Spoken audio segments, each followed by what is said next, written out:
So let's talk about Strike Gunner S.T.G for the Super Nintendo.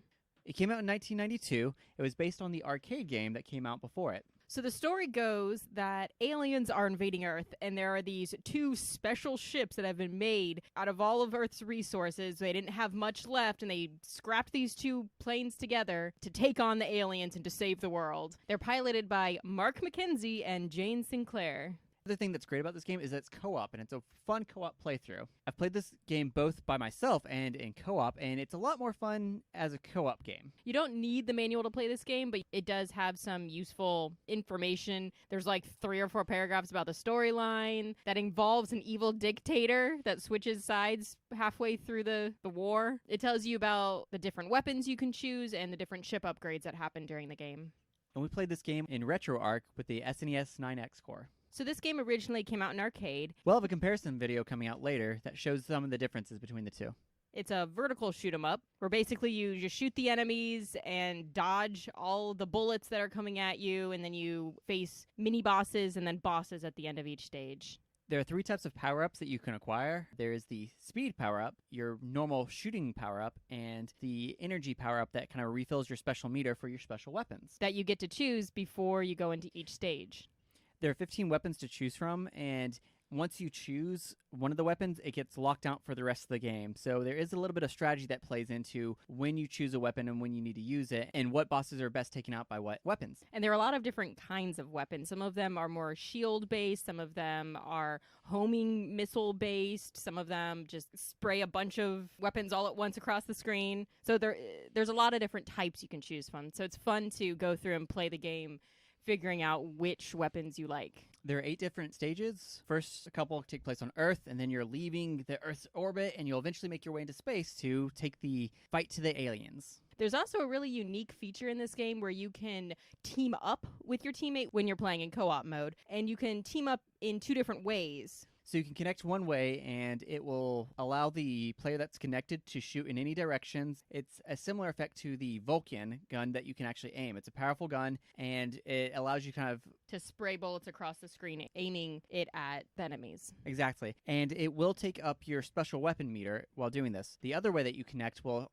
automatically have your shots shoot in 4 different directions, mostly to the side, and it can be useful in certain areas. The controls feel good. It feels responsive. It's just a D-pad and 2 buttons mainly. You use the other 2 buttons to connect your ship to the teammate, but it really feels like you're in control of your ship. If you get hit, it's your own fault. The only time that you feel like you're slightly out of control is sometimes as you speed up your ship, it can get you moving a little bit faster than you think, and it can be a little bit hard to dodge in very small increments. Trying to move just slightly to the left, and you move way to the left and into a bullet, or way to the right and into a bullet, so it's hard sometimes when you get too fast. That's the only time you really feel out of control.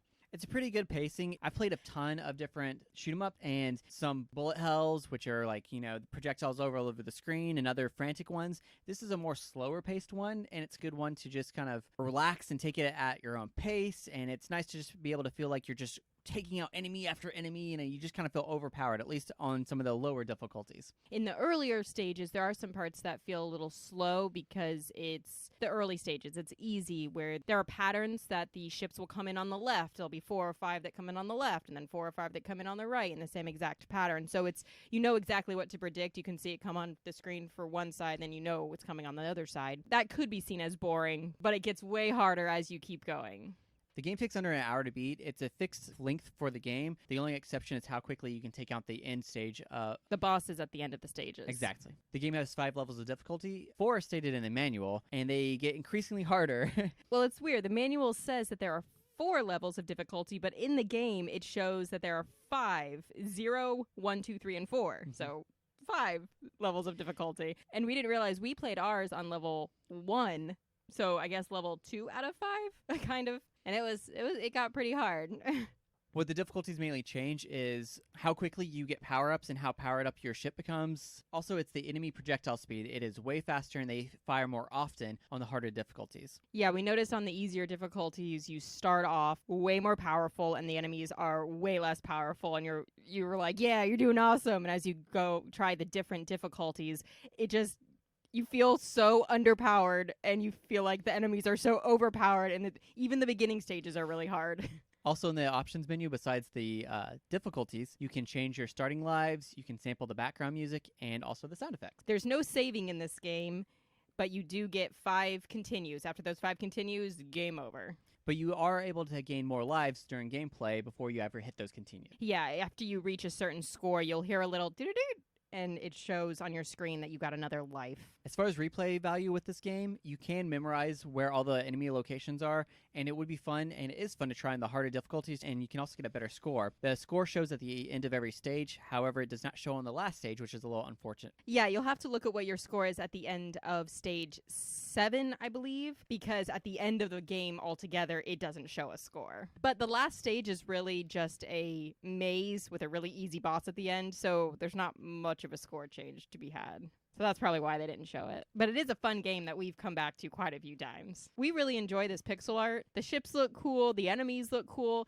Also, the screen, the entire time that you're in gameplay, there's this border on each side that looks like the interior of a ship, maybe, with different buttons, different switches. One of the main things that you will actually see that is useful in that border is the number of lives that you have, and also the energy meter, which depletes for your special weapon. Another nice thing about this game is that you can always tell what you're supposed to be hitting. The enemies are always very well distinguished from the backgrounds. The only time it gets hard to tell what you're doing is sometimes when the enemy's bullets are coming at you. It looks the same as your bullets going at them, so it's hard to tell, do I dodge this or is it shooting out of me? Yeah, so the projectiles kind of get lost in all the kind of confusion. It's hard to tell what is supposed to be avoided and what is just there. The game does have some slowdown when lots is going on. But the slowdown doesn't last very long. Once the enemies have cleared and the bullets have cleared, it gets right back into it. The music is fun. We couldn't help but dancing to it the whole time, especially during lulls between enemies or between stages. Start humming it pretty quickly too. It has a rock beat to it. Along with that, the sound effects are pretty nice. All the weapon fire sounds great. The special weapons also have their own kind of unique sounds, which are fun to listen to. They do? I didn't notice that. Mm-hmm. Yeah. Huh, cool. So, why should you play this game? I'd say this is a good game for people who like co-op shooters. It can be either very easy or very hard, depending on the difficulty of it. One great thing is also if you have one very experienced player with a second very inexperienced player, the experienced player can take control of both ships, whereas the new player can just be shooting the enemies from the safety of being in the same spot as the better player. I would also recommend this for people who do love shoot-'em-ups as just a very different pace. A lot of shoot-'em-ups, even on the easiest difficulties, are very, very extreme and kind of crazy.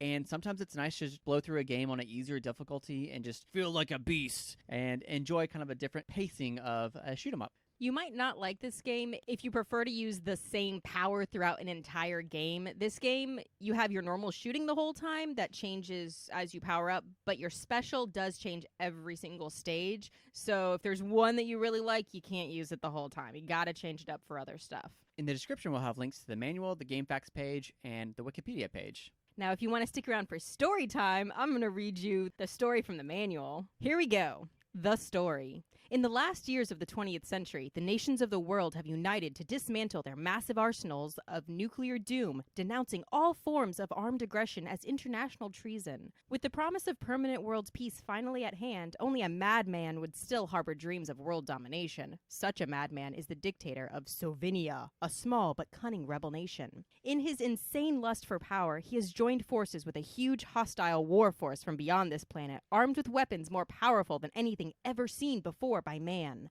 The allied countries of Earth tried to resist, but without nuclear weapons, their efforts are futile. By 2008, most of the planet lies in ruins. Then, in an ironic twist of treachery, the alien forces turn against their ally and set out to complete their conquest and colonization of Earth. Now, with the survival of the human race at stake, the Allied countries join forces with the rebel dictatorship in a last-ditch effort to drive out the invaders. At their secret fortress deep in the Amazon jungle, the greatest scientists of Earth carefully analyze the alien weaponry and develop the weapon to end all weapons, Strike Gunner. With time running out and few resources remaining, only 2 can be built. But those 2 can combine at will into one super fighter of astonishing power. With an awesome arsenal of offensive and defensive devices at your command, and your unmatched courage and skill as a fighter pilot, the Earth may yet be saved. Oh, and by the way, we forgot to mention Strike Gunner S.T.G. What does the S.T.G. stand for, you might ask? Does it stand for Strike Gunner? S.T. from Strike and G from Gunner. Strike Gunner S.T.G. They felt the need to put that at the end of the name, which I find ridiculous. It's the 90s, I guess. Anything with initials is cooler. They do what they want. Oh, and don't forget, check out our Let's Play and in the future, our comparison video. Thanks for joining us. Bye.